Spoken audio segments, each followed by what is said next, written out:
will redeem, I will glory in His name. Since I have been redeemed, I will glory in my Savior's name. Okay, so bago dito nag-aatas na ito ng next song, inatambay lang si Brad Arnold sa pag-umpisa sa pagkakamulitan kayo.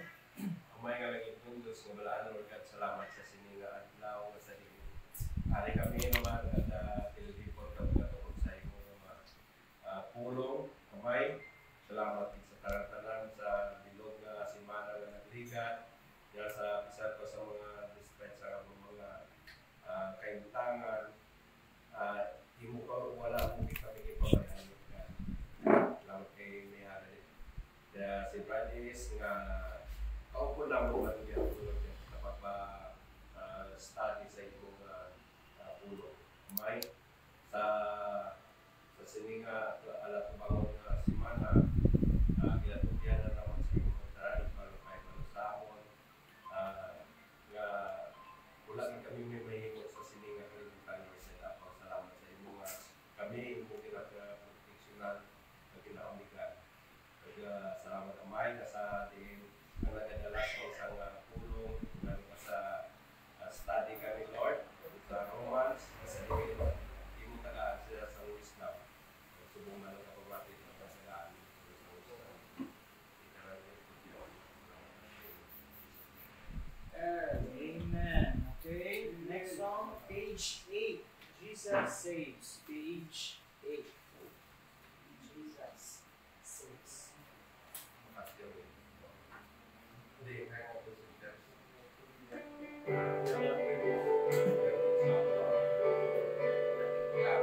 Okay, verse 1, ready, say, we have heard the joyful sound. Jesus saves, spread a tidings all around. Jesus saves, bear the news to every land. Blind the sleeps across the waves.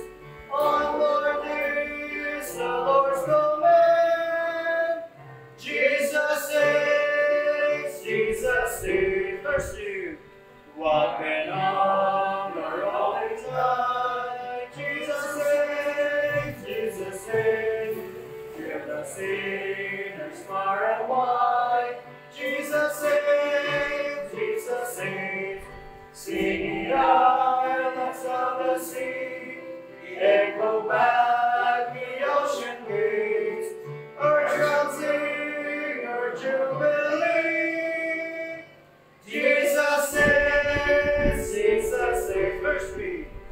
Sing above the mighty strife. Jesus saves, my death, the endless life.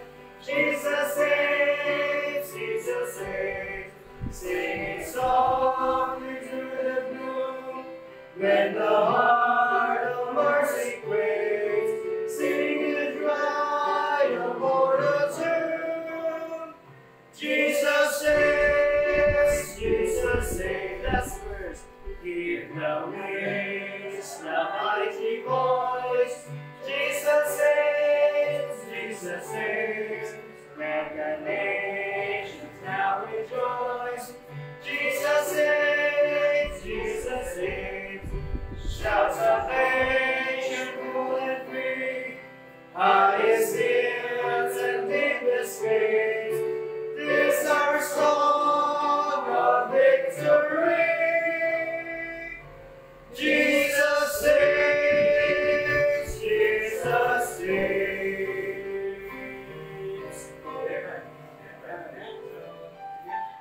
Kuya, special number?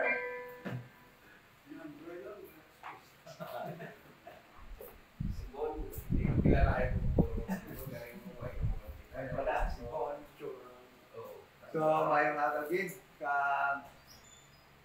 kung naka-tune in gumugagi sa atong Bible study, atong din discuss ang Revelation chapter 3 verse 20. Alam niyo naman na yung Revelation chapter 3 verse 20, isa sa mga verses na sasabihin ko sa panahong ito after I learned rightly dividing the word of truth, that it is the most abused verse, one of the most abused verse in the Bible because almost all denominations ginagamit yan upang makabilib tayo sa hindi naman tama kung anong ibig sabihin noon. Ang Revelation 3:20 is, "Behold, I knock at the door. If any man open the door, if any man hear my voice and open the door, I will come into him and sup with him." Yun yung pagkasabi dyan sa Revelation chapter 20, which is na ginagamit ngayon ng mga denominations na, tingnan mo, si Kristo ay kumakatok sa pintuan. At yung pintuan daw ng tao ay puso. Kaya kumakatok daw si Kristo sa ating puso ngayong panahon ito. Kung sino yung mag-open daw ng puso natin, ng puso niya, at papasok daw si Kristo. Yun ay spiritualizing scriptures. Ginagamit nila, dahil na hindi nila maintindihan kung ano talaga ibig sabihin nun, that is spiritualizing scriptures. Spiritualizing lang. So, sila na nagbigay ng definition that yung door daw dyan ay yung puso ng tao. But hindi naman sinasabi dyan na yung door. The truth is, the door that is mentioned in that verse is a literal door of a house. Dahil alam niyo sa Bible, karamihan sa Bible is actually literal. Iilan lang dyan ang tinatawag natin analogy, pasumbingay, or sinasabi nila spiritual. Spiritualizing. Spiritualizing scriptures, verses, actually is the result of non-understanding what actually the verse is saying. The truth is, pag ni-rightly divide mo, you can easily understand kung anong ibig sabihin doon sa Revelation chapter 3 verse 20. Kasi ang Revelation chapter 3:20 is God's instruction, Christ's instruction to the remnant of Israel that will experience or that will enter the 7 years tribulation. At alam naman natin na yung 7 years tribulation ay tinatawag yun na Jacob's trouble. It is all about Israel. During that 7 years tribulation, God is dealing with the sin of Israel. He will purge the sins of Israel. Yung mga nagbilib sa Kanya na pumasok diyan sa tribulation period. At alam niyo ba, kahit na nagbilib sila kay Christ, alam niyo ba kung bakit pumasok na sila sa 7 years tribulation period? Alam niyo ba yun? Andiyan na yan sila ngayon. They are living, the remnant of Israel is not actually living in Israel today, in the land of promise in Canaan. They are scattered among Gentile nations. Hindi lang natin alam dito sa Pilipinas, ang daming mga Jews dito. Pero hindi sila nag-open talaga na sila ay mga Jewish dahil ipipersecute yan sila. That is why sa tribulation period, alam na ni Antichrist kung saan yung mga Jewish na yan nagkalat sa buong mundo. Bakit kamo? Lahat tayo ngayon may data na. Ha? Walang nakaligtas, iilan lang. Pero kahit na, yung hindi na vaccinate, sabihin natin, hindi na kuha yung data ko, no? National ID ka, kuha pa rin dyan. Lahat sa ibang nation, iba naman yung pamamaraan nila. The truth is that data gathering, the purpose of that is for the Antichrist to know actually where the Jews are in the entire world kung saan yan sila. Because sila yung magiging hunting, sila yung magiging subject ng persecution ng Antichrist sa tribulation period. Ano mo yan? 7 years tribulation period is Jacob's trouble. It's all about Israel. This remnant of Israel will experience so much trouble in that 7 years period. Okay? At sabi ni Jesus Christ sa kanila, sabi niya, doon sa Luke chapter 12, ay maghintay kayo. Kayo yung mga tao during the time of 7 years tribulation that you should wait for the coming of the Lord. Kasi alam niyo, sa tribulation period, yung mga Gentile, yung kagaya natin na hindi Hudiyo, hindi na dinidil ng Panginoon at the time. Bumalik na yung program para sa Israel na yung mga Gentiles, and then, or below, the Jewish people is, the remnant is above all people, and God will again deal with this group of people, Israel. Okay? So, Gentiles, wala na yan, natapos na kasi yung ating panahon ng Gentiles pagkatapos ng rapture. So, question, bakit ito mga Jewish na ito na sinasabi mo ngayon, Brad, nag-believe naman kaya kay Kristo dahil rin nato Israel sila, nag-believe sila na si Kristo ay kanilang Messiah. Bakit pumasok pa sila sa tribulation period? Dahil hindi yan kaligtasan ngayon. Diba? Sa panahon ito ng dispensation of the grace of God. Yung kaligtasan ngayon, dapat mag-believe sila that Jesus Christ died for their sins, buried and rose again the third day. Since hindi yan yung kanilang pinaniniwalaan ngayon, naniwala lamang sila na si Jesus Christ is their Messiah, definitely they cannot join the corporate rapture of the church. They will enter into the 7 years tribulation period. And at the time, God, sabi dyan, basahin niyo, Romans chapter 11, verse 25 to 26. Sabi dyan, Romans 11, 25 to 26. Ano sabi? Sabi ko, for I would not, brethren, that ye should be ignorant of this mystery, lest ye should be wise in your own conceit, that blindness in part is happened to Israel until the fullness of the Gentile. The fullness of the Gentile is the rapture of the church. Pagdating na ng fullness of the Gentiles, ibig sabihin, pagdating na ng complete number ng mga heavenly people ng Panginoon na dadalhin niya sa langit upang doon tumira sa heaven, ay mangyayari na yung rapture. Then ano sabi niya, verse 26? And so, all Israel shall be saved, as it is written, there shall come out of Zion the deliverer, and shall turn away ungodliness from Jacob. Who will take away their sins and ungodliness? Jesus Christ himself. That is, the 7 years tribulation is the purging of sins of Israel. Okay?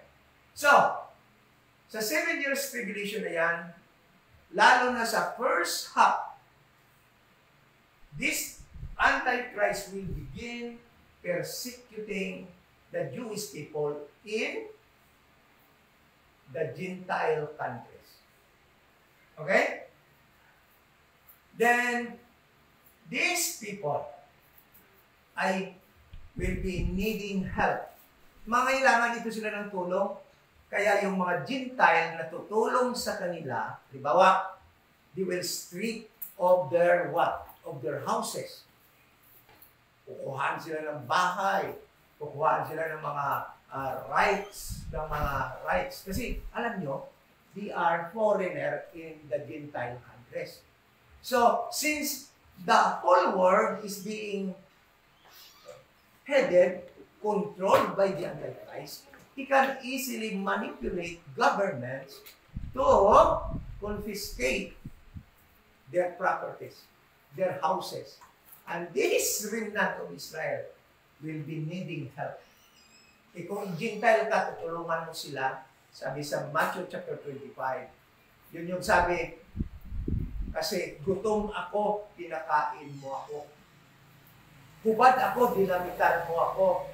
Ha? Stranger ako, ngunit pinapasok mo ako sa bahay mo.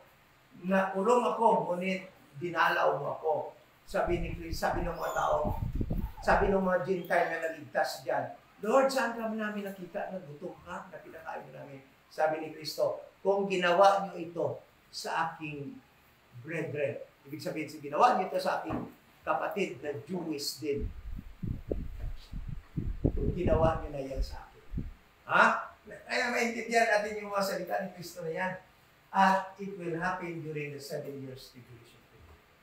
Kaya, pag naiwan, ito yung I strongly suggest and recommend this for the Gentiles to do.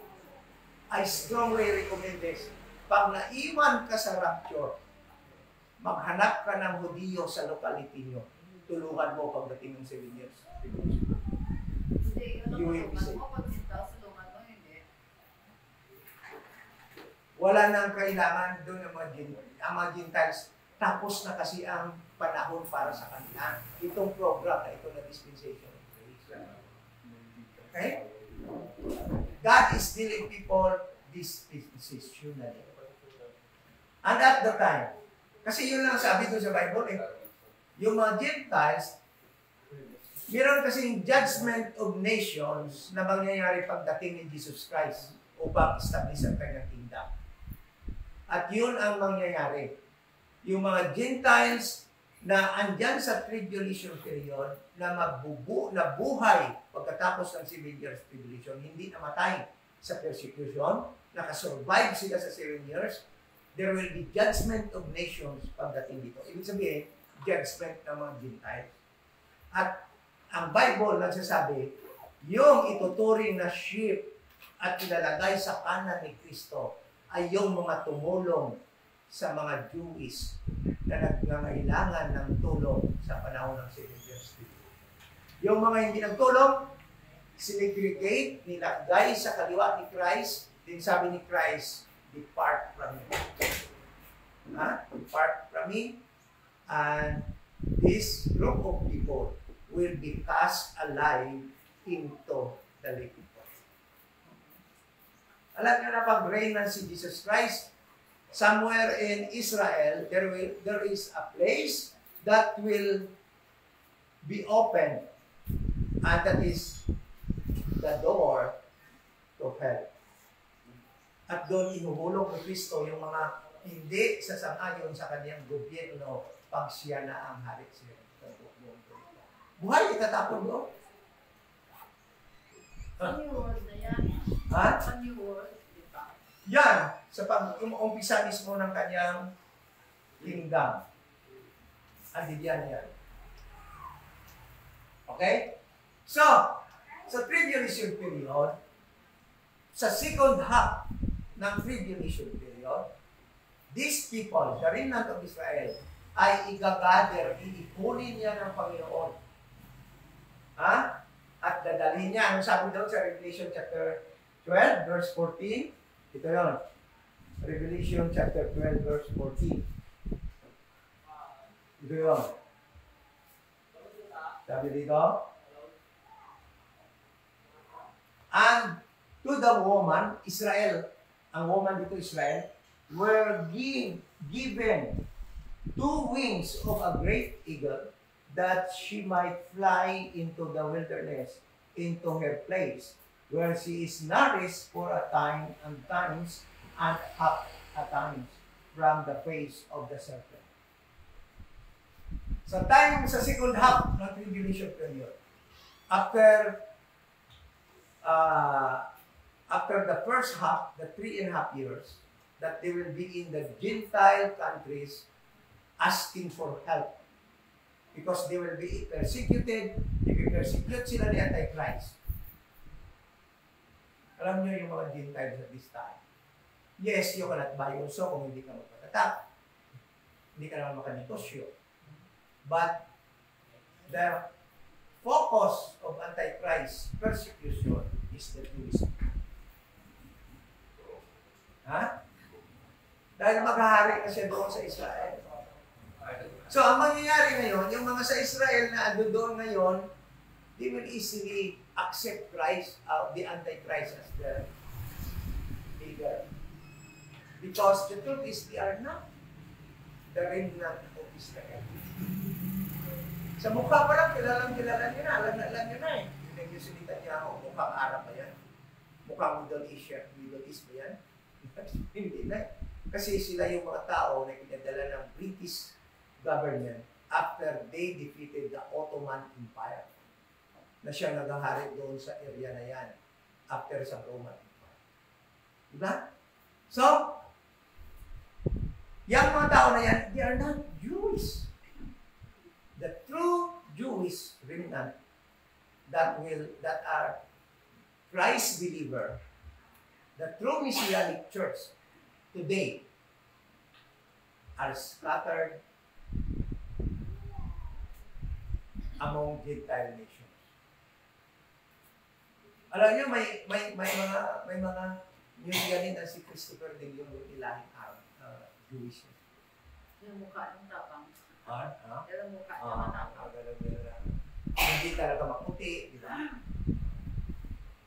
Marami sa atin kasi galing doon sa Spain dati, daming pumunta dito sa atin. Isa nga tayo sa kinikilala ng Israel daw na isa sa mga tumulong sa mga Jewish na galing sa Spain.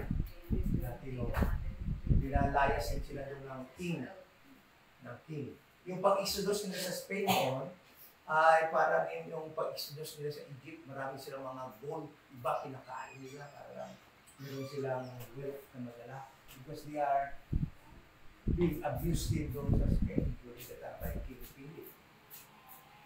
So, ngayon, itong mga remnant na ito na nasa Gentile countries will be persecuted by the Antichrist, but according to the Bible, during the last half ng tribulation period, bibigyan sila ng eagle wings. Okay? So that they can fly to the wilderness na kung saan sila inanaris ng Panginoon. At titingnan natin yung Bible, alam naman natin na doon din sila dadalhin sa 7 churches doon sa Revelation. Yung Ephesus, Laodicea, Smyrna, Philadelphia, Sardis, ano ba yung iba doon? Yung dalawa pa? Doon din sila dadalhin kung saan dati yung church, ang Messianic church, tumakbo. So doon din sila dadalhin at doon sila inanaris ng Panginoon for the last 3.5 years. So, anong gagawin nila doon para sila maprotektahan? God Himself will send 7 angels to protect, to lead every churches. Each 7 churches in that place.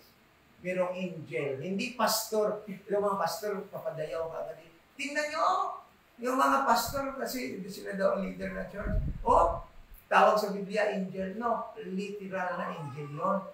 Kaya angel ay papadala dahil very powerful si Satan, si Antichrist. That is why there will be a need for the angel to protect this remnant of Israel from being killed, from being harmed and killed physically. Hindi, ayaw pumayag ang Panginoon na pamatay sila physically. Because these people will enter into the 1,000 years kingdom of Christ, and they are the natural people that will enter in that kingdom and will propagate para dumami na naman yung tao sa 1,000 years. Kakain pa rin sila, no? May food pa rin dyan. Ha? May food pa rin dyan. God will nourish them.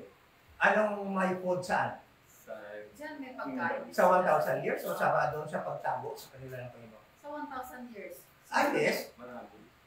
It's a new Farming is the number 1 industry during that time. Kasi natural, the earth ang earth na kung saan maghahalin si Jesus Christ, ito pa rin yung earth na ito. So, ito pa rin, may mga plantation gano'n. So, they will eat, then these people actually will procreate at dadami na naman for 1,000 years. Ito sila. So, yung Gentiles na na-save din dahil na tinulungan nila mga Israel, papasok din sa kingdom ni Christ for 1,000 years. But the truth is, they are also called sheep. Ibig sabihin, wala nang rasa, wala nang racial discrimination during the time. They are all called sheep. Kasi, nung pag-segregation, yung nilagay sa kanan ni Christ, ang tawag sheep. Yung Israel, sheep din pa. So, ang mga Gentiles na naligtas during the time will also be called sheep. Ibig sabihin, God's people. Right? Christ's earthly people. So, yan po ang study natin. Pag-explain ng Revelation chapter 3:20. It is Christ Himself, pagdating niya during sa tribulation period, pagkatapos, pupuntahan niya itong mga tao na to kung saan niya tinago. Doon sa Turkey, sa Asia Minor. Pupuntahan niya ito, kakatok si Kristo mismo sa mga bahay nila. At alam niyo ba na marami rin ang hindi mag-o-open ng mga bahay nila? Bakit? For fear. Baka mga army ni Antichrist yun. Kaya sabi ni Kristo, whosoever will open, can hear my voice, and will open their door, I will come into them, come into him, and sup with them. Makikain daw siya. And that is very literal. Pagdating ni Kristo galing sa langit, pupuntahan sila, mag-gather sila, kakatok si Kristo sa bahay nila, and they will be comforted by the presence of Christ. Alam niyo, pagdating ni Christ, may dala-dala pa siyang pagkain. Kasi sabi diyan, Christ will serve them. Kaya sabi ko kagabi, yung mga pastor ngayon, pag nagbisita sa mga members nila, pakakainin pa sila. Si Christ, pag nagbisita, pagdating niya, siya pa magdadala ng pagkain. Siya pa magsiserve sa kanila. Because these people actually, during the time, constantly in fear. And His presence during the time will be a great comfort for those who believe in Him. As Jerusalem. Yan yung Revelation chapter 20. Hindi siya kumakatok sa puso natin, ha? Paano si Christ pupunta sa puso natin ngayon? By believing the gospel of our salvation. By believing Jesus Christ died for our sins, He was buried and rose again the third day. Anong sabi ng Ephesians chapter 1:13? The Holy Spirit will come into us and will seal us until the day of redemption. Hindi na siya kumakatok. Kailangan lang natin. Upang tumira si Christ sa atin ngayon, hindi kailangan na kakatok siya, kundi mag-believe tayo sa gospel pag nag-believe natin. Yun. So, yan po ang hanggang ang Romans, para recap yung sa ating Bible study. Nagabi. At ngayon ay patuloy tayo sa book of Romans, chapter 4. So, last Sundays, yung ating title ngayon sa ating study is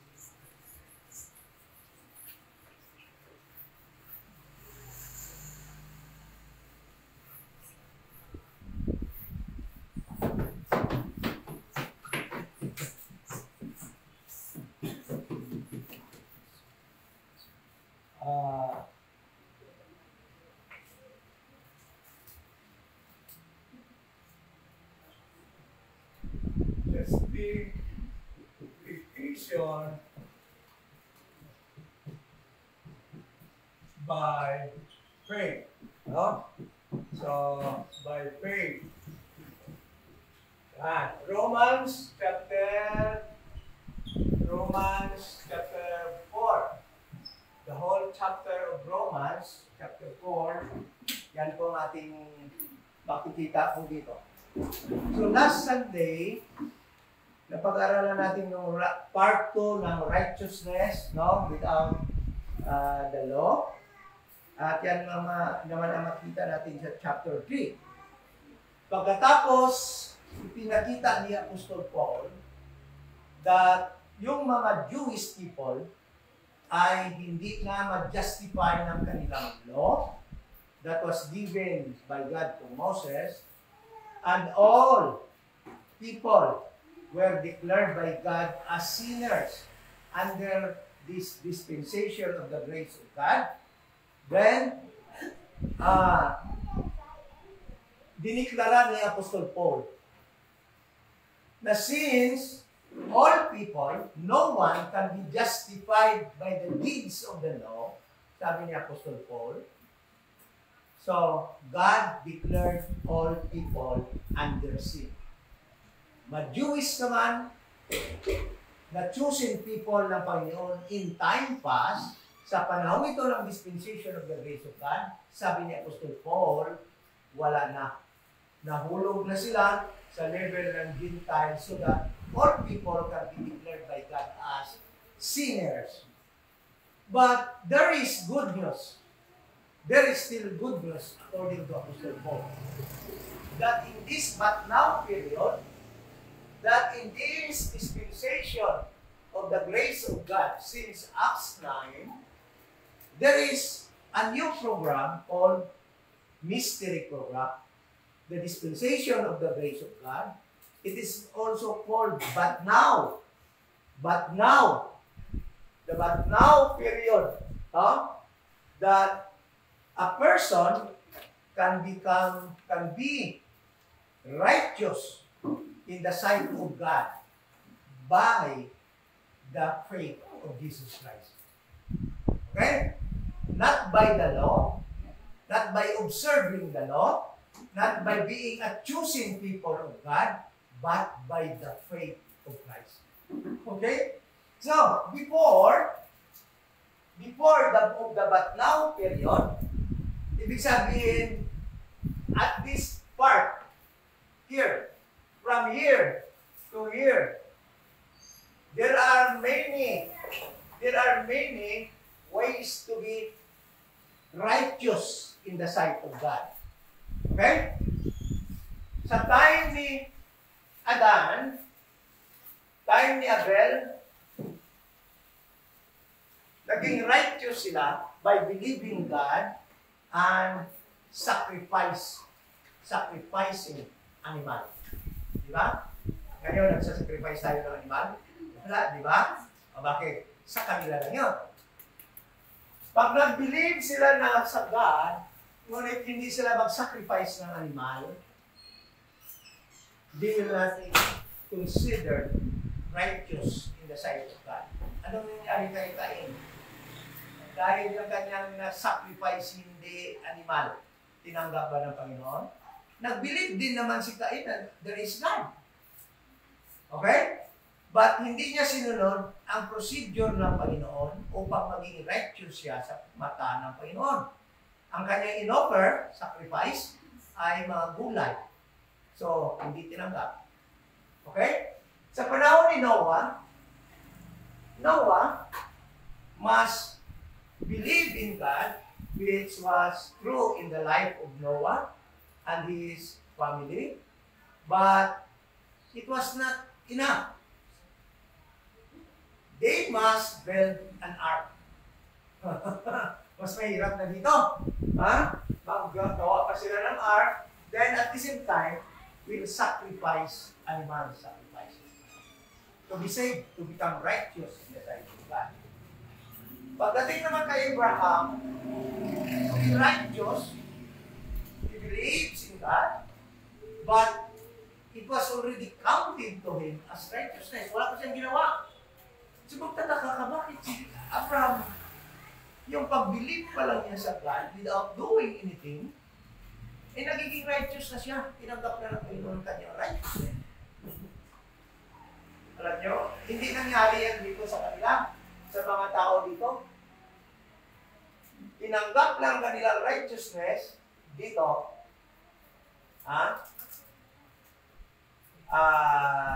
Kung sila ay mag-believe at sacrifice, kay Noah, may exemption pa, gagawa ng ark. Bakit kay Abraham, wala pa, sinabi na ng Biblia that he believed, and that was counted to him for righteousness. maging righteous na siya agad. Wala pa siya ginawa. Hindi pa siya nag-sacrifice. Ha? Hindi pa siya. Okay? Bakit? Because Abraham will father two groups of people. But it was not enough. Abraham was required to sacrifice his son. Tingnan nyo? Pag hindi niya ginawa yon, yung kanyang isang nalalabing righteousness na kailanganin sa kanya ay hindi niya matatapa, which is to father Christ's earthly people, Israel. Okay? So that is why ni-require siya ng Panginoon to sacrifice Isaac, and he did, but been stopped by God. Sa kanila naman nangyayari yung mga special na yun. Kaya pagdating kay Moses, hindi naman mag-believe in God, sacrifice, animal sacrifices, and obedience to the law. May dagdag pa, obedience to the law. Okay? Yun ang nangyari dyan. So, pagdating dito, hanggang dito na yan. Gano'n na yun. Nadagdagan pa pagdating ni John the Baptist, may kasama pang baptisog ng tubig. Pagdating ni Jesus Christ, nadagdagan pa, kailangan mo ibinta lahat mo yung ari-arian at sumunod sa akin. Ito yung pinakamahirap. Okay?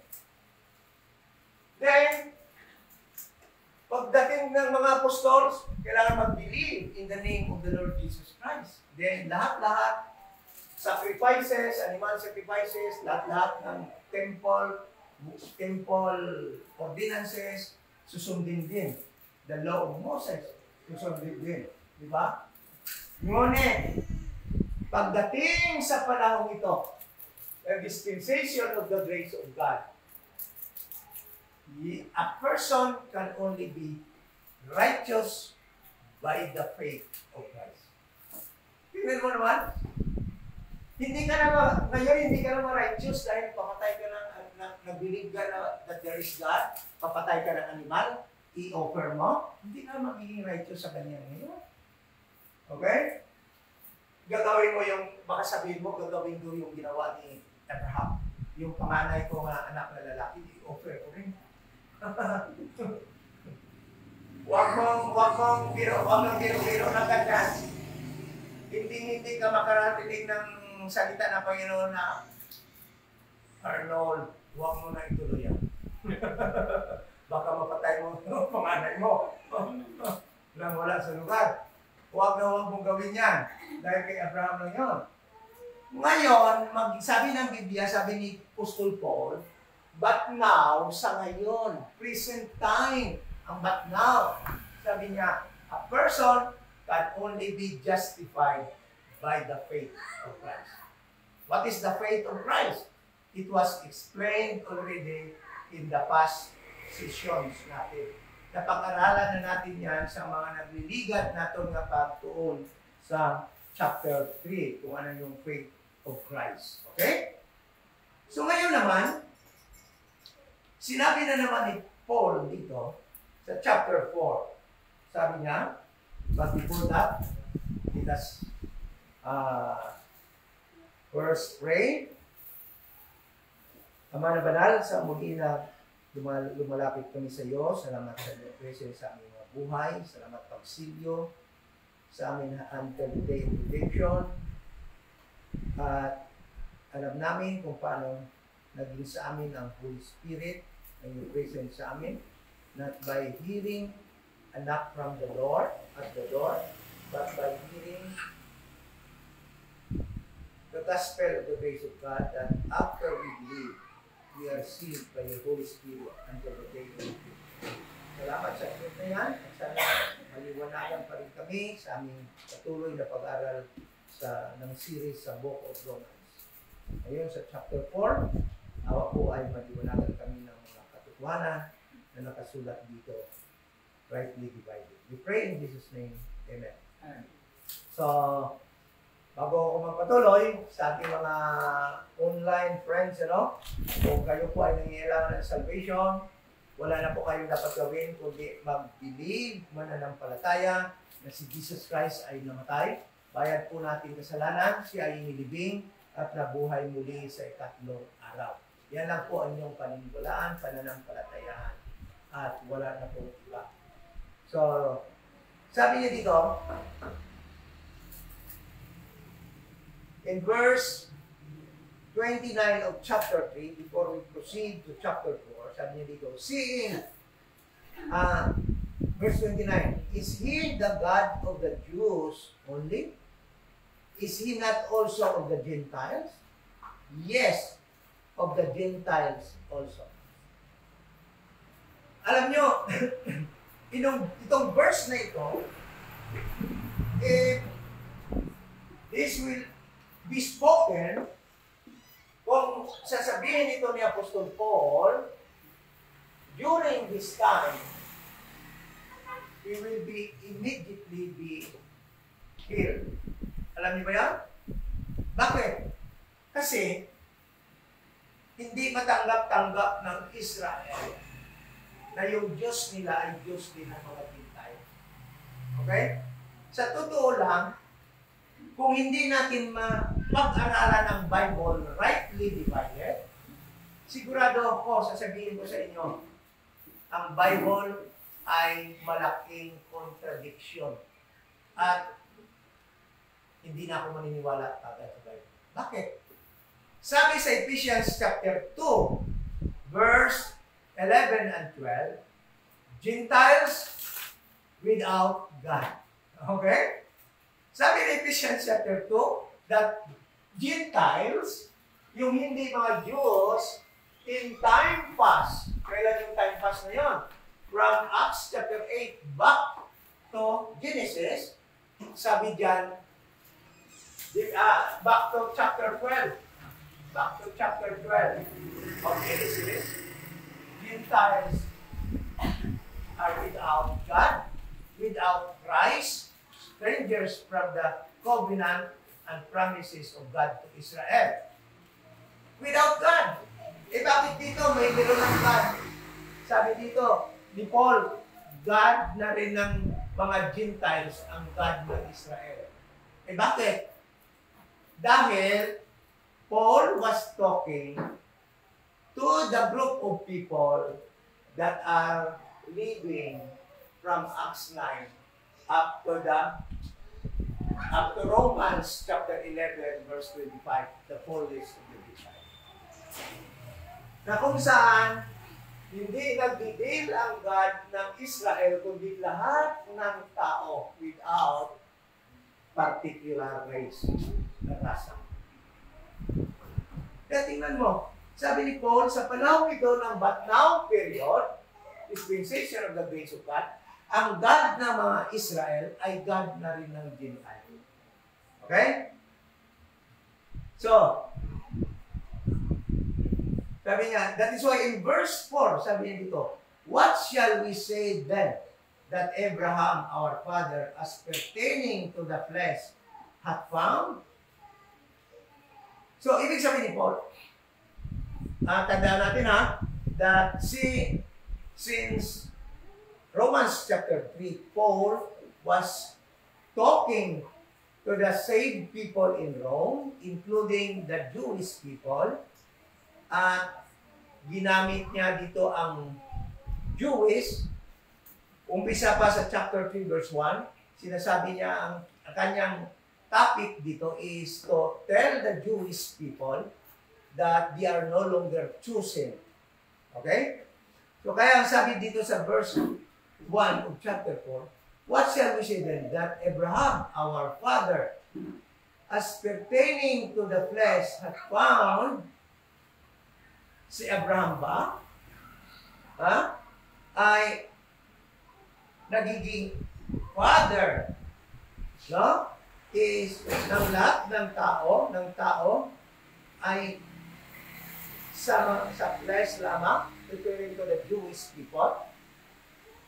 Dahil ang mga Jewish ay yung biological seed ni Abraham. Verse 2, for Abraham were justified by works. For if Abraham were justified by works, he hath whereof to glory, but not before God. So, sabi dito, na kung si Abraham kuno ay nagiging righteous o napawalang sala lamang, no? Sa kanyang mga gawa by works, sabi dito, hindi siya makapag-glory. He hath whereof to glory, but not before God. Hindi siya ma-glorify, no? Or hindi siya pwedeng magiging somebody before God, but only in the flesh. Okay? For what saith the scripture? Abraham believed God, and it was counted unto him for righteousness. Ito na yun. Abraham, wala pa siyang ginawa, wala pa siyang nagawang works na magiging righteous siya, ngunit sabi dito, it was counted unto him for righteousness. Kailan ba ito nangyari? Genesis 15. So, Genesis 15, verse 6. Sabi dito, Genesis 15, verse 6, sabi dito, and he believed the Lord, and he counted it to him for righteousness. Alam nyo, hindi pa dito na-offer si Isaac. Hindi pa nga nagbusong si Sarah.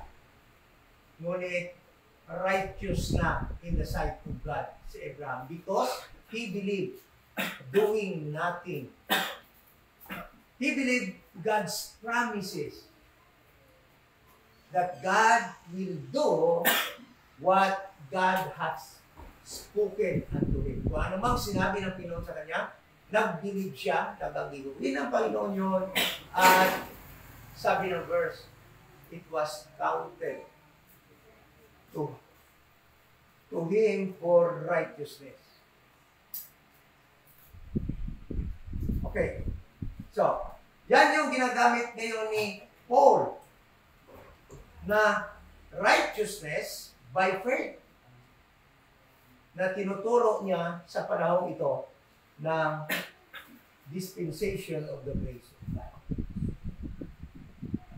So, Paul, using Abraham, laying out, nililay out niya ang kanyang argumento that a person, whoever you are, Jew or a Gentile, ay magiging righteous ka lamang in the sight of God by faith. Huwag natin i-mix, iba yung faith of Christ at itong faith ni Abraham na siyang dapat nating sundin upang magiging righteous din tayo by the faithfulness, by the faith of Christ. Okay? Mamaya explain ko mabuti yan. So, dahil sabi dito ni Paul, now to him that work is the reward, not reckoned of grace, but death. Sabi ni Paul, ngayon yung paggawa, sabi niya, no, is the reward, not reckoned of grace, but of death. So, ibig sabihin niya, yung paggawa ngayon, no, is reward. Sabi dito, now to him that work is reward, not reckoned of grace. Ibig sabihin, yung pagkatrabaho, no, is because of the reward that will be given doon sa nagtatrabaho. It speaks of what we receive by doing something for the body of Christ. Yan, ibig sabihin yung paggawa ngayon ay hindi yun upang ma-justify tayo, upang maging righteous tayo, but it is for the reward that will be given. Kasi meron ng judgment set of Christ na kung saan lahat ng believer will receive reward from Jesus Christ during the judgment seat of Christ in heaven. Lagi tayo, nadali na tayo. Kaya yung sinasabi dito ni Paul. Ibig sabihin ni Paul, kung ano man ang ginagawa natin, ano mang mabuting nagawa natin sa body ni Christ, kaya ngayon, yung ginagawa natin na ito, isang magandang gawain ito dahil every you could be edified in somebody. And that is good works. So, hindi para tayo maging righteous. Kundi sabi ni Paul, ay nakarito niyan sa reward. Okay? Because whatever good works na magawa natin for the body of Christ, not for ourselves, not for our family, but for the body of Christ, there will be a reward. Okay? Yun sabi ni Paul. But hindi yan makapag-righteous sa atin. Verse 5, but to him that worketh not, ngunit sa kanya na hindi nagtatrabaho, tandaan natin na, yung trabaho dito, something na ginagawa mo para sa body ni Christ, ha? Hindi kaya magtatrabaho ng sekular mo ng trabaho or whatever gawain mo sa bahay. Hindi yan kasali dito. Now to him that worketh is the verse 5, but to him that worketh not worketh not, but believeth on him that justifieth the ungodly, his faith is counted for righteousness. May kaibahan ba yan sa faith ni Abraham? Wala. So, ibig sabihin ni Paul, kung sino man ngayon, kung sino man sa aton, sa panahon na ito ng dispensation of the grace of God, na wala namang ginagawa para sa kanyang kaligtasan, okay, sa kanyang righteousness, ngunit nag-believe siya sa pamamaraan ng Panginoon how to be righteous, sabi ni Paul dito, ha? His faith is counted for righteousness. Kita mo? So Paul is delivering something different from what God insists. Panaton, si Paul at this period, in this but now period, is delivering something new, something different, kind of righteousness, which is only by faith. And that righteousness by faith was first declared by God that Abraham was considered righteous in his sight because of that kind of faith. Okay? So, bumalik talaga si Paul doon sa Genesis chapter 15 verse 5 upang ma-explain niya ang justification by faith sa panahon ito. At ginamit niya si Abraham. At bakit si Abraham? Dahil si Abraham, ano sabi galing sa Galatians?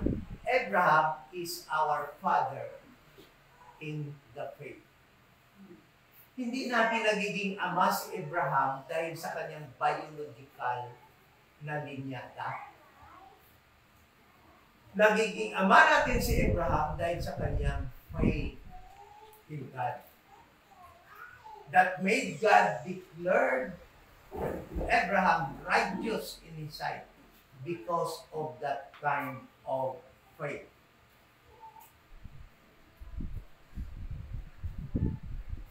Okay? He believed God before doing anything, nag-believe na siya sa Diyos ng promises ng Diyos sa kanya.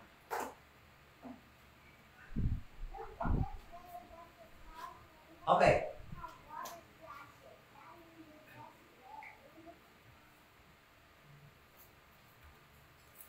Kaya dito. Verse 6. Even as David also described the blessedness of the man unto whom God imputed righteousness without works. Alam nyo, the truth is God, even before the dispensation of the grace of God, hindi natin ito balikan, hindi natin maalis, that in His own, by His own mercy, by His own grace, individually, in time past, He also declared somebody as had been justified by faith. Abraham was first been declared by God justified by faith without doing something for their salvation. Okay? Ano pa? Si David, naka-intindi man sinakot ng utang. Anong sabi ni David? Sabi niya, in Psalms 32:1, Psalms 32:1,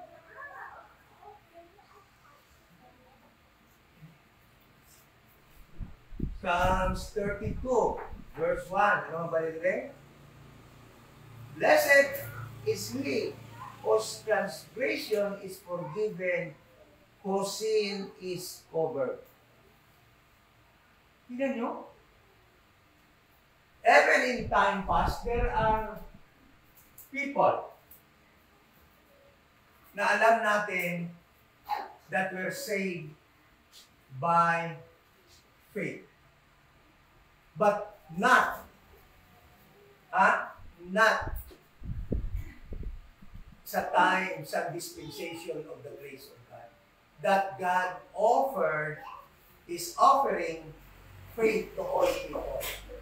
At that time, in time past, yes, there are people who were made righteous by faith. Abraham, one. No? But it is only according to the mercy and grace of God. And that is seldom happen.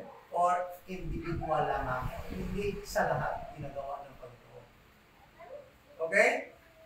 Iba yung dispensation of the grace of God na sa lahat talaga ino-offer yung grace through the death, burial, and resurrection of Jesus Christ. But at the time, sabi ng Panginoon, I will have mercy to whom I will have mercy.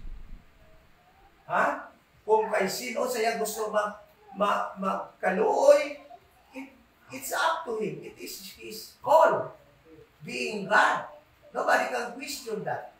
And in time past, na nag-ooperate ang law during the time, that salvation, almost by works, there are individuals that God granted mercy individually.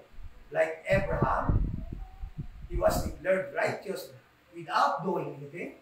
Sabi ni David, pero pa, alam niyo, David himself acknowledged that his salvation is only by the mercy of God. Because of the sins he committed. Di ba? Nangabaw siya ng asawa. Inabaw niya ang asawa ni Uriah, ni Uriah, ang kanya isa sa mga army. Si Bathsheba, inabaw niya. Nag-commit siya ng adultery during the time. Pride also went up to his head nung kanyang ipinasinsos yung kanyang military might. tumaas na yung pride sa kanyang utak. Ang dami kong army, pagbilang ko nga ito, I am one of the best, I have one of the best military in the world. Nagyabang na siya. Hindi niya alam na yung kanyang pagka-mighty ay galing lamang sa Panginoon. And he was humbled during the time. Pinapili siya ng Panginoon, anong parusa gusto mo? Mamatay ka? Mamatay ka? Matatalo ka sa gira? Sa harap na iyong mga kalaban? Or famine? Pinili niya yung famine. Sa kanyang kaharian during the time. At sickness. After few months, na-restore na naman siya. But he was punished by God during the time. And David acknowledged that his salvation actually is by the mercy. Dahil kung sa gawa lang dito, although sinabi na David is a friend of God, a person that have the heart of God, but still, he committed sins that he believed is not acceptable unto God. And he acknowledged by saying in Psalm chapter 32 verse 1 that his salvation is only by the mercy of God because God himself covered his sins. Okay? So sabi niya dito, then verse 8, blessed is the man to whom the Lord will not impute sin. Alam niyo, Abraham, nung pagbilib niya sa God, without doing anything, God did not impute sin. Abraham sin. Hindi niya na inisip yun, hindi niya binilang yun. Ganon din kay David. Hindi na binilang ng Panginoon yung kasalanan nila. Hindi na in-impute.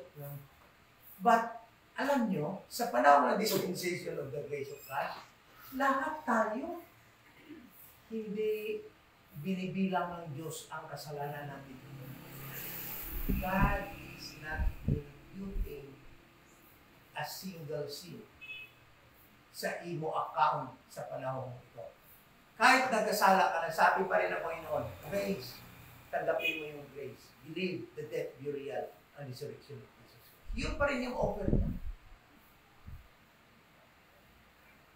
Alam nyo, meron akong instant na mga tao, alam natin na pinatay ng Panginoon sa Bible, instantly.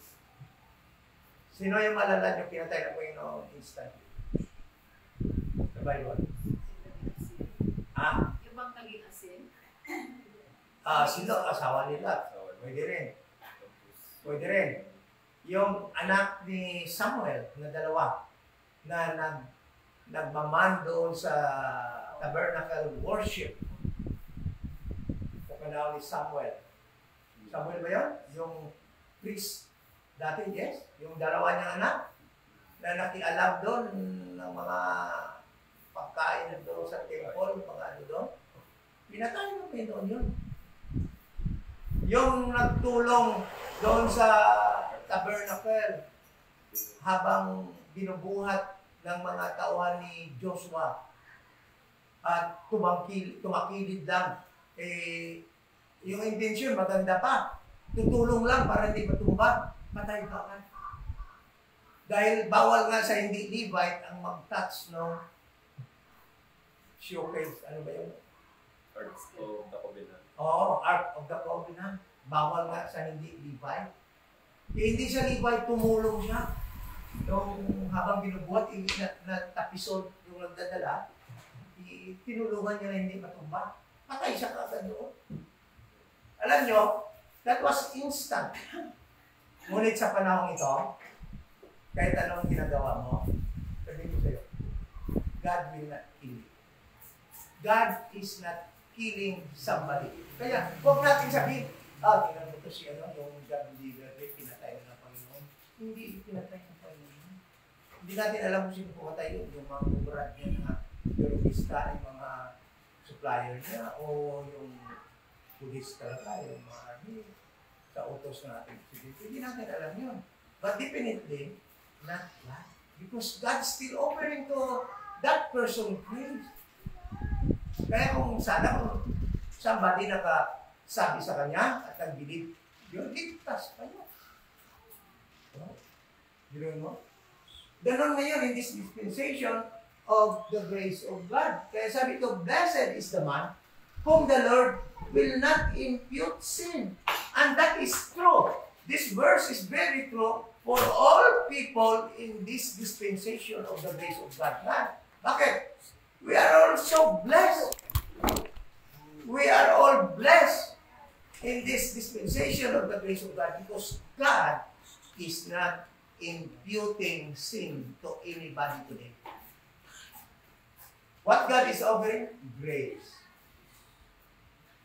So, huwag nating ikumpara yung grace na ginagawa ng Panginoon in time past because it was only offered to whom God will have mercy.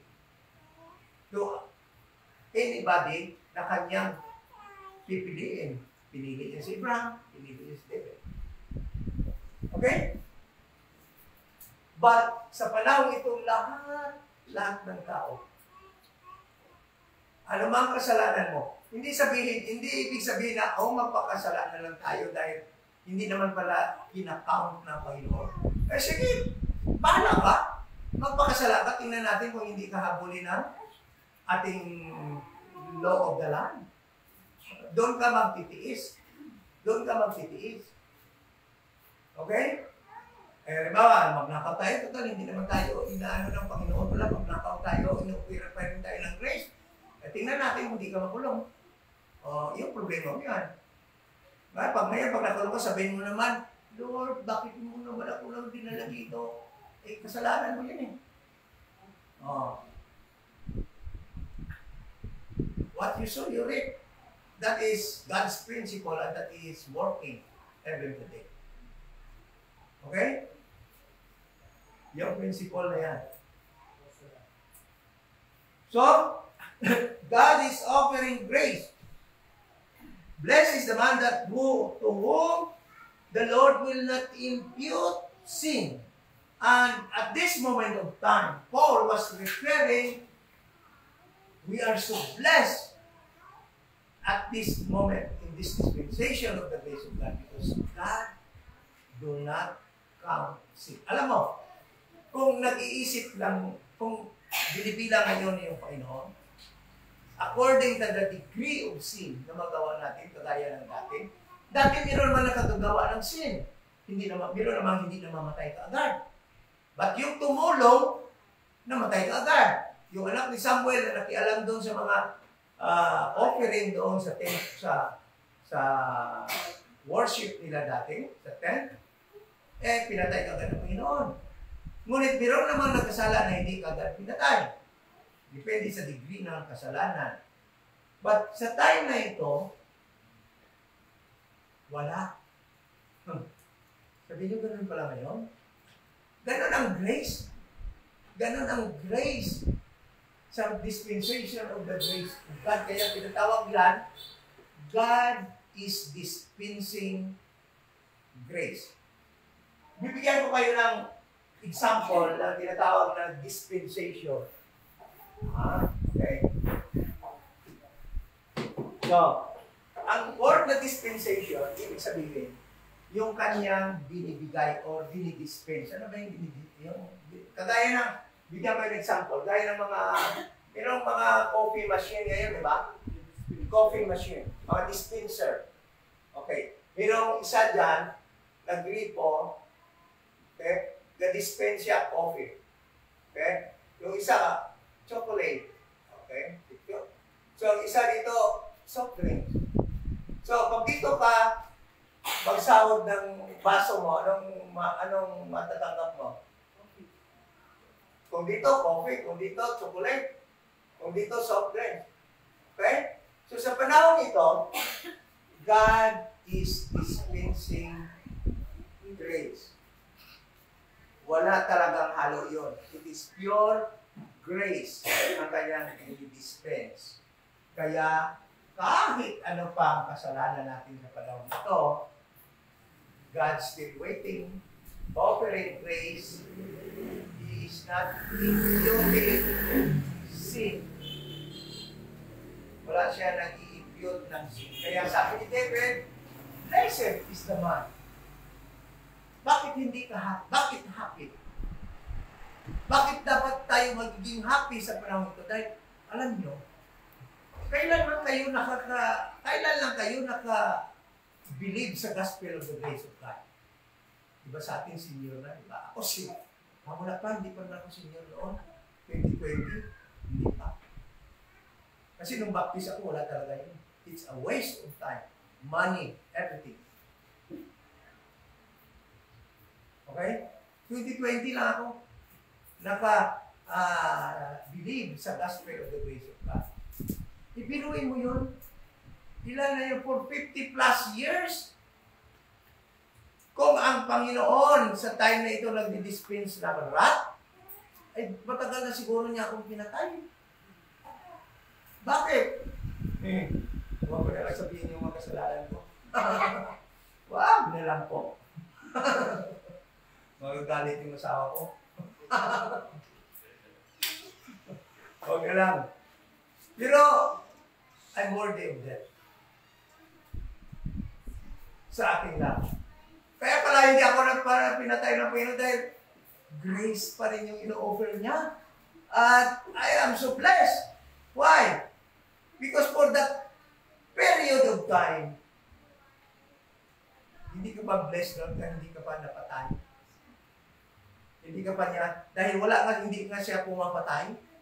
Eh kung pumapatay siya, gaya ng sa time pass, talaga wala na ako. O, di ba? At ako rin naniniwala, kahit na kayo. Dahil, bakit? Na tayo ngayong mga kasalanan, worthy of death. No? Worthy of death. Not pwedeng hindi sa ating government, but in the eyes of God, in the law of God,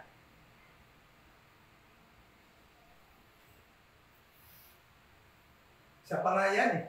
Isa pa nga napabuti sa atin dahil hindi tayo under sa law during the time. So, napaka-blessed natin. At naintindihan nyo ni David nung sinabi niya yan. Verse 9, cometh this blessedness then upon the circumcision only, or upon the uncircumcision also? For we say that faith was reckoned to Abraham for righteousness.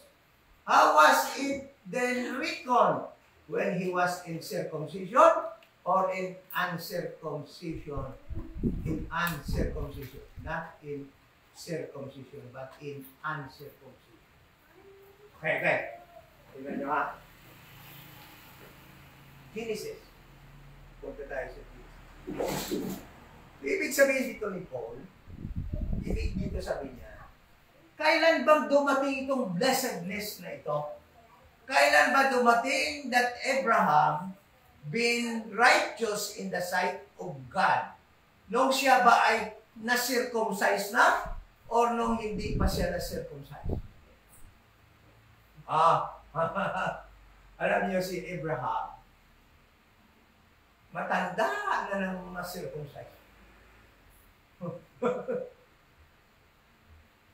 Because circumcision was actually a covenant between God and the Jewish people. Kaya tayo mga Gentile, bakit ba tayo mga male ng Gentile, saan ba natin nakuha ito na nagpasisircumcise din tayo, no? Ngunit, the truth is, it was a covenant between God and Abraham and the seed of Abraham. That 8 days after a male Jew is born, there will be cutting of the flesh. That is called circumcision. That was a covenant of God to Abraham. Okay? When was that happened? The blessedness of God's declaration that Abraham was righteous by believing God, being declared by God during the time of when he was uncircumcised or when he was already circumcised. It was declared before Abraham was circumcised. Okay? Ibig sabihin, it refers that righteousness by faith will be someday preached to all people, in whom Abraham also will father according to God's promise. Kasi si Abraham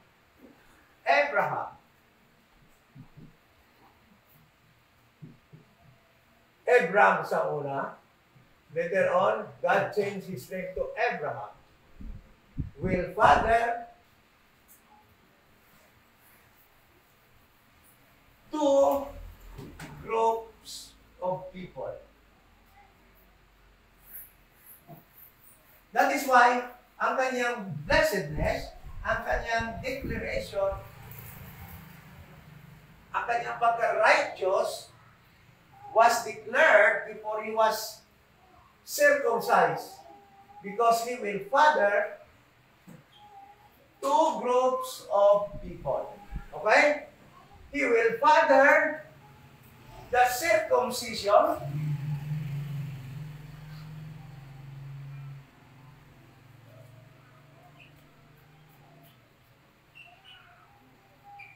Israel,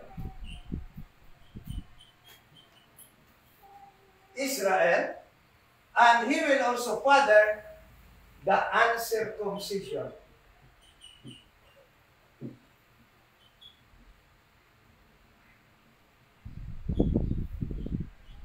Okay? Which will happen in the dispensation of the grace of God. Okay? So, that is why Abraham, according to Paul, declared righteous by God when he was uncircumcised. Then, later on, because he will also father by faith, this group of people. And he will also father his biological seed, which is faith, can be saved by faith plus works. Okay? That is why Abraham, when Abraham was tested by God, when God told Abraham, i-offer niya si Isaac, that was his justification for this group of people.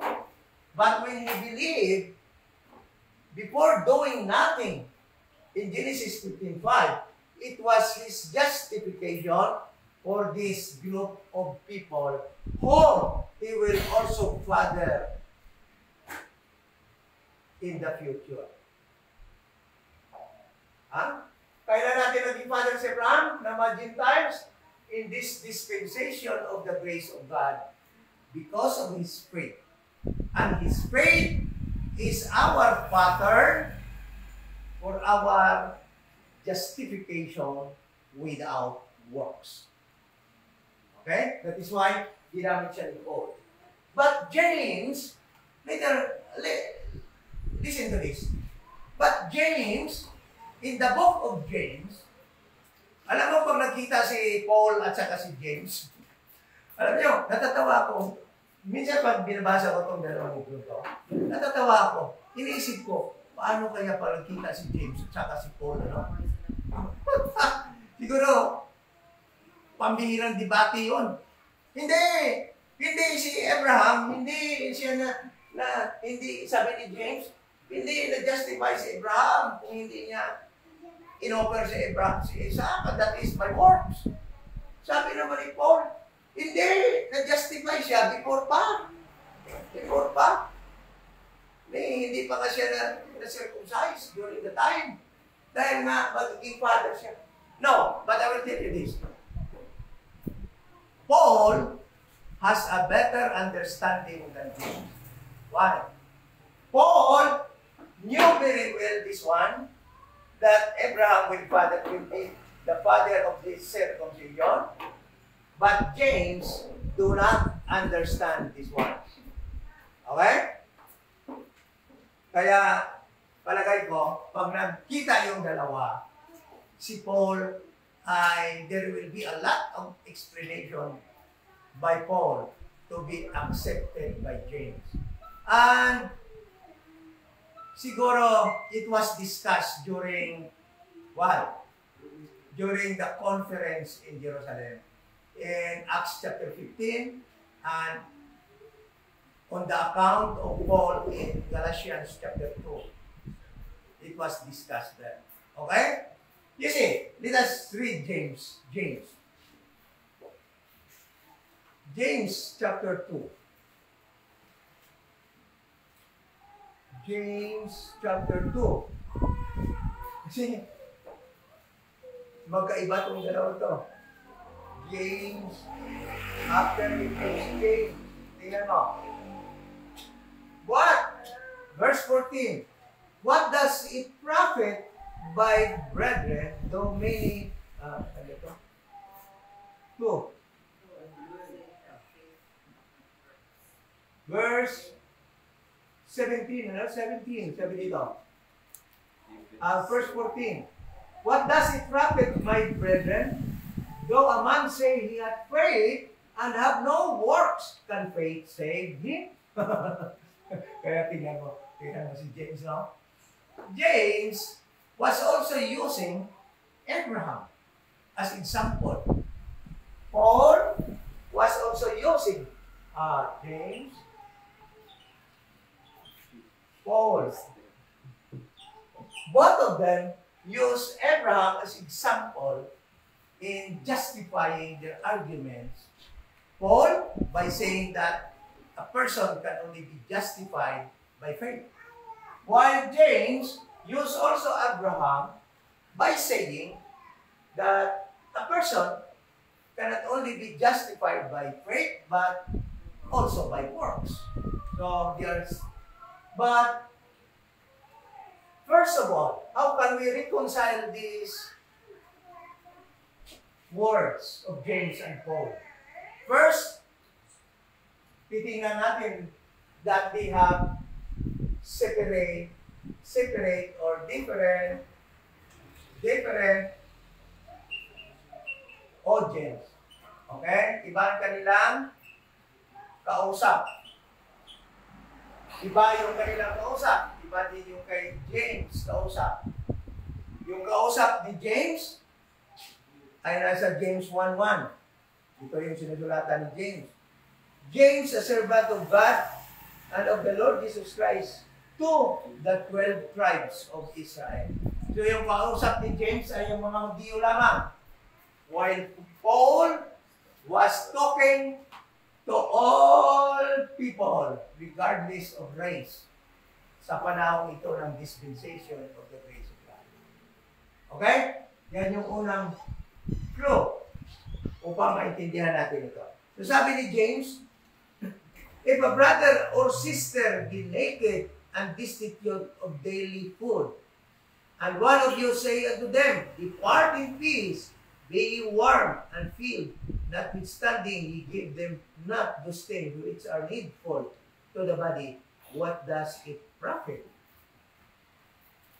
Pag si Paul ito, kung hindi ka man sabi ni Paul magbigay, walang problema. You are already declared righteous because you have faith in God. your faith in the death, burial, and resurrection of Jesus Christ. Okay? What sabi ni James? Anong ganansya sinabi mo faith? May faith ka, pero may brethren ka na pumunta sa iyo. Sabi niya, wala ito bukas. Magugutom kami, ang pamilya ko, for the next 2 days. Ngunit, sabihan mo lang, lakat ka na, magpainit na lang kayo dito. Make yourself warm. Then, tapos yan, hindi mo naman daw bigyan ng mga kailangan. Bago ka, alam nyo, ito, dapat magkaroon kayo ng tamang understanding kung bakit sinasabi ni James. Baka sabihin nyo ito ngayon, applicable ito. Hindi. Mangyayari lang instruction ito ni James sa mga Jewish brethren that will also be there in the 7 years tribulation. The book of James is written to the future during the 7 years tribulation period. Umpisa Hebrews hanggang Revelation, para yan sa future, para instruction. So the book of James is God's instruction for the Jewish people who are saved, who have the capability to help others, to help the remnant who will be persecuted by the Antichrist during the 7 years tribulation period, who has the capacity, who has not the capacity to support themselves, who are stripped of their rights and properties. Alam nyo, sa tribulation period, ang instruction na ito, sabi ni James, kung meron kayong mga kapatid, meron kayong faith, you believe in God, you are remnant member of the church, the Messianic church. Ngunit anong pulos ng inyong faith, kung meron kayong kapatid, brethren, Jewish also, that will be persecuted in the tribulation period, na pupunta sa inyo at humingi ng tulong, at hindi nyo man lang tutulungan. Anong ganansya ng faith nyo? Yan yung ibig sabihin ni James. Hindi yan applicable ngayon. Dahil sa future pa yan. Doon yan din yan sa tribulation. Yan din yung sabi ni Kristo na kung lumapit ako sa inyo naked, hindi niya ako dinamitan. Kagaya din yan. Ito din yun. Ibig sabihin nito. At that time, their faith will be tested. And that is one test for their faith during the time. Your faith must be evidenced by your works, like Abraham. Kaya nga example niya si Abraham. What was the evidence of Abraham's faith? Sacrificing Isaac. So, ganito din. Yung inyong faith sa time ng tribulation will be tested and it will be proven if you will help your brethren who are in destitute, sa kahirapan dahil sa persecution ng Antichrist sa tribulation. Yan ang pulos, meron kayong faith, hindi man lang kayo makatulong sa mga kapatid nyo na pinipersecute ni Antichrist. Wala nang mainom, wala nang makain. Sabihan nyo lang, okay, Philip, I will pray for you. Yan yun, ang ibig sabihin ni James. So, ginamit ni James to the example, no? But Paul also used Abraham as an example, na sabi ni Abraham doon sa Romans, yan yung justification ng ating faith, kagaya na kay Abraham, na wala tayong ginagawa.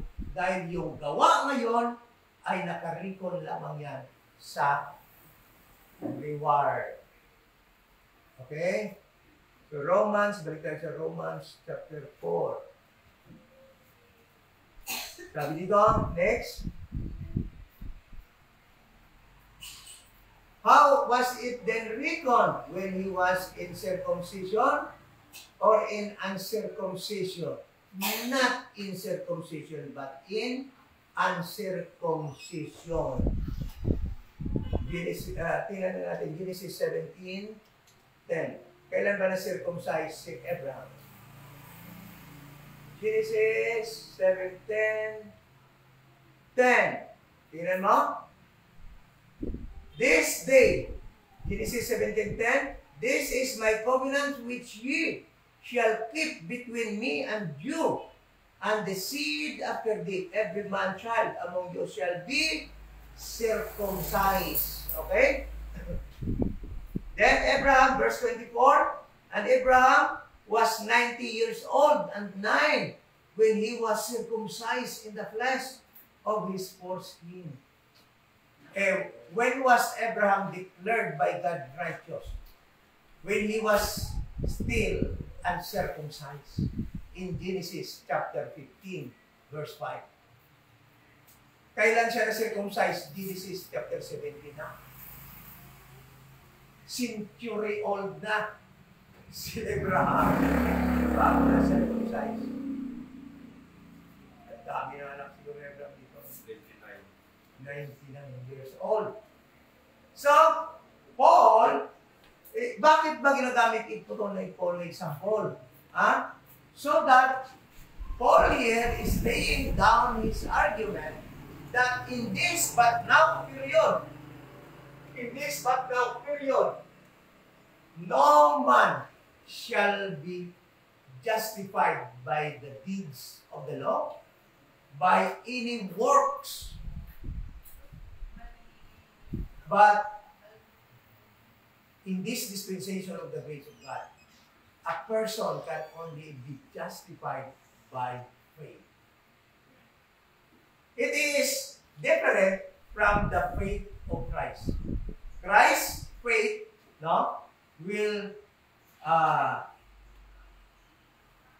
will make us righteous because He will fulfill everything needed for our salvation. But this faith, na kagaya ng kay Abraham, it is our faith that will be placed to the death, burial, and resurrection of Jesus Christ. Like Abraham, he placed his faith in God, who spoke to them those promises, and he believed those promises will come true. Because of the faithfulness of God. Dahil nga faithful din ang Diyos na gagawin lahat-lahat yun. Kagaya din tayo. When we place our faith on what Christ did at Calvary, surely magiging righteous tayo. Bakit? Because Christ is faithful to do everything needed for the completion of our salvation, of our inheritance. So, iba yung faithfulness of God, faithfulness of Christ, and our faith. Our faith is like Abraham. Ilagay natin doon sa pag-believe kung ano yung dapat natin i-believe. During the time he will believe, Abraham believed the promises of God that was promised unto him. In our time, hindi tayo makabilib doon sa mga promises ng God sa kay Abraham.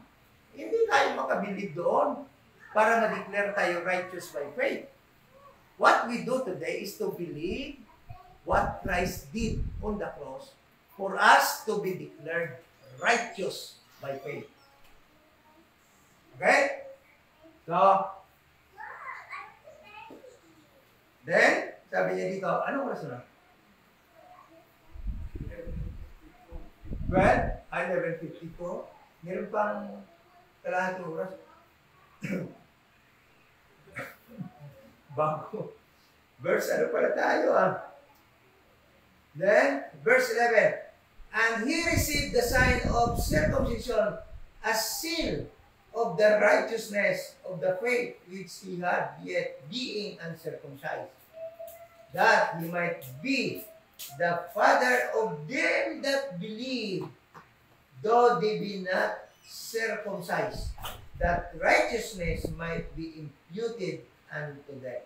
This is the righteousness that is imputed unto us. Only to them that believe. Okay? Sabi dito, and receive the sign of circumcision and seal the righteousness of the faith, which is he had yet being uncircumcised, that he might be the father of all them that believe, though they be not circumcised, that righteousness might be imputed unto them also, and the father of circumcision to them who are not of the circumcision only, but also walk in the steps of that faith of our father Abraham, which he had been yet uncircumcised. So, when was this group of people was identified by Paul that walked in the faith like of Abraham? These are the group of uncircumcised people, the Gentiles in this dispensation of the grace of God. Kita ito? Ang ating faith, doing nothing but believing the death, burial, and resurrection of Jesus Christ, counted for our righteousness. And if we all, this righteousness is imputed to us. It is the righteousness of Christ.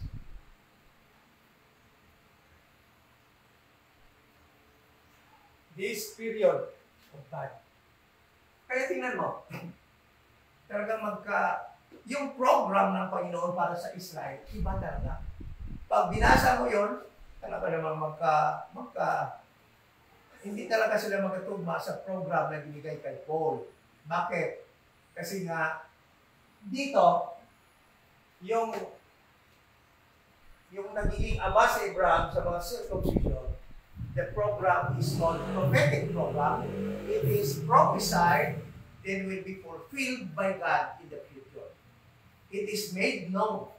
But the program for this period was being in God.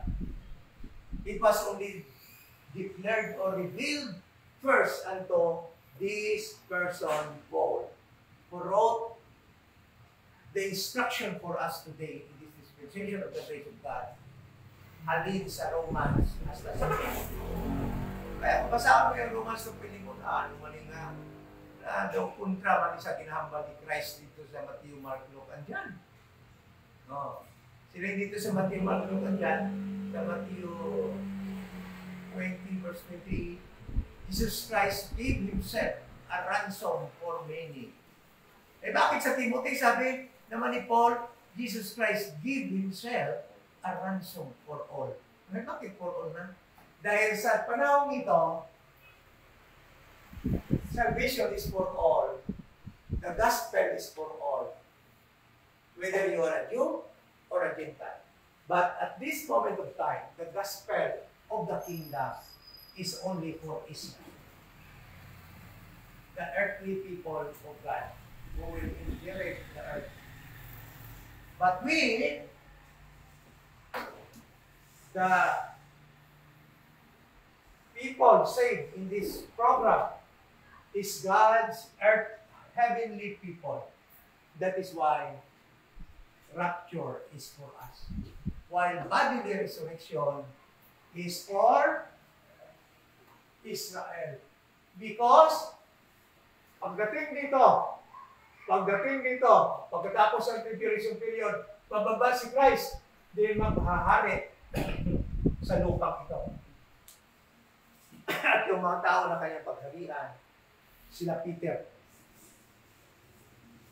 the Messianic Church, ay maghahari kasama ni Kristo dito sa kanyang 1,000 years reign on earth. While tayo. Ando doon na sa langit, nag-i-enjoy ng ating mga reward.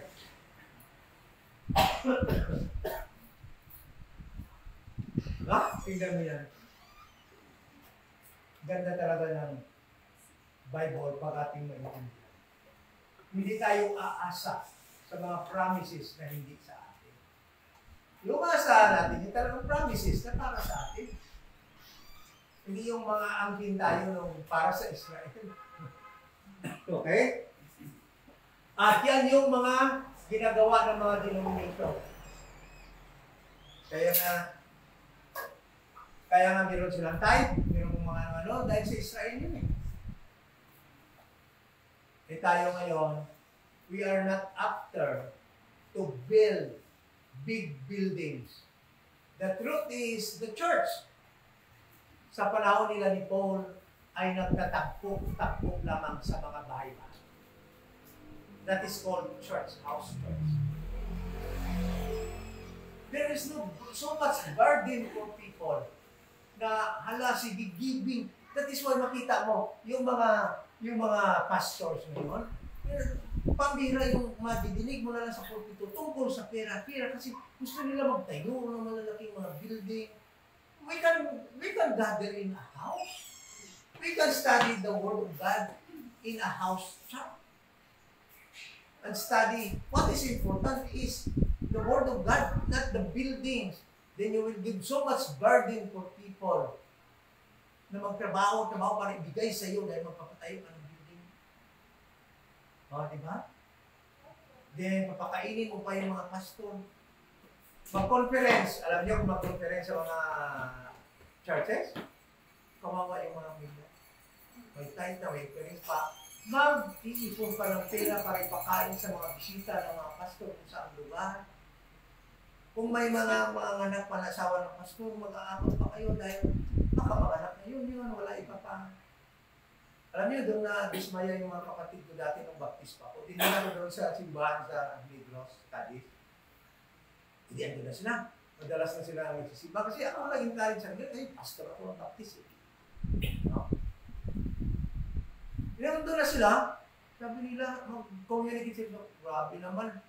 Yung pastor diri, bakulan ng opiring, lakat na ngayon na naman liwat.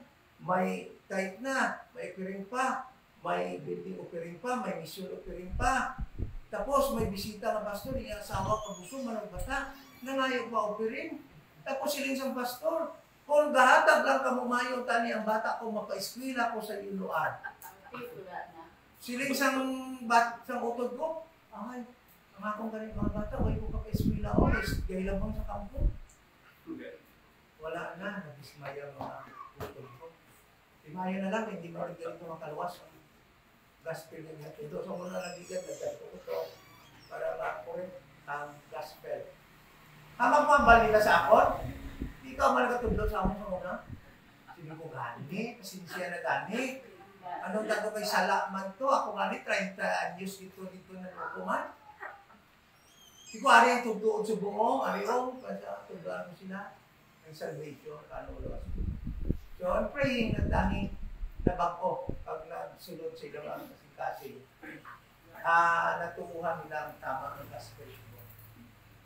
That is my prayer to be with them in heaven someday. Naging praka ko sila, pero ba ang umala ng pangamuyo ko, ang umala ang pinahandol ko, sa ulihin, magkita-kita sa langit. Kapag may kita makita-kita at talaga sa langit, kasadya sa atin ito, di ba? Oo. No? Umamong ito na ito. No? Ari kasi, dapat no. Oo, kagigili. Oh.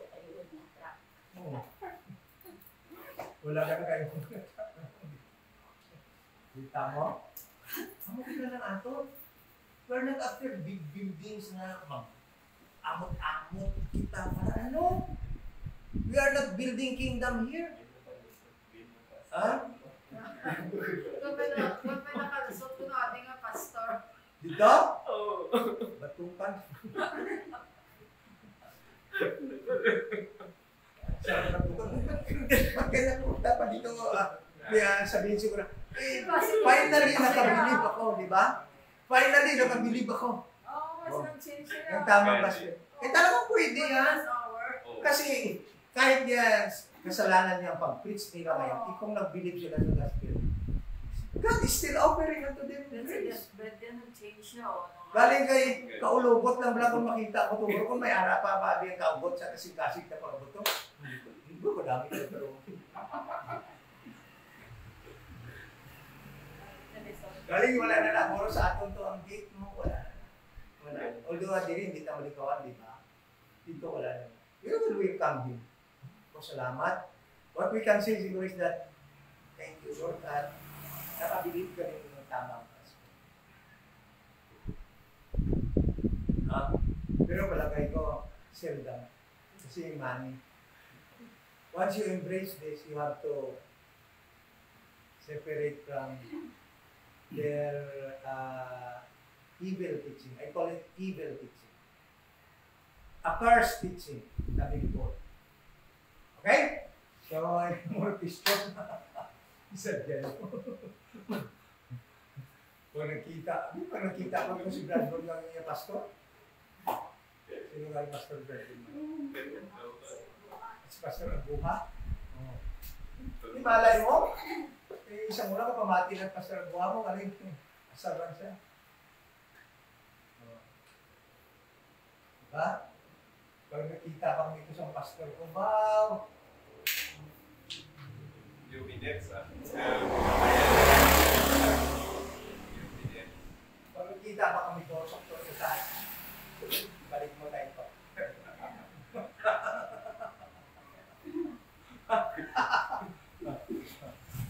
Silingan siya, buro. Ha? Ito na sa tapo mo. Yes. Joke lang. Off camera na. Okay. Let us pray. Ama na banal, thank you so much sa aming pag-aralan. Salamat sa iyong masalita. We are praying na sa sunod na linggo, pagpatuloy po namin ang pag-aaral tungkol sa subject na ito, chapter 4 hanggang chapter 5, if you allow.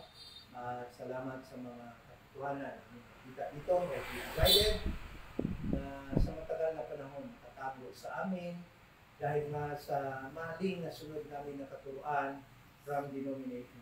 Salamat sa katotohanan. We are praying na sana maging malinaw ito sa aming mga friends na makatunghay po ng video na ito, ng preaching. We pray in Jesus' name. Amen.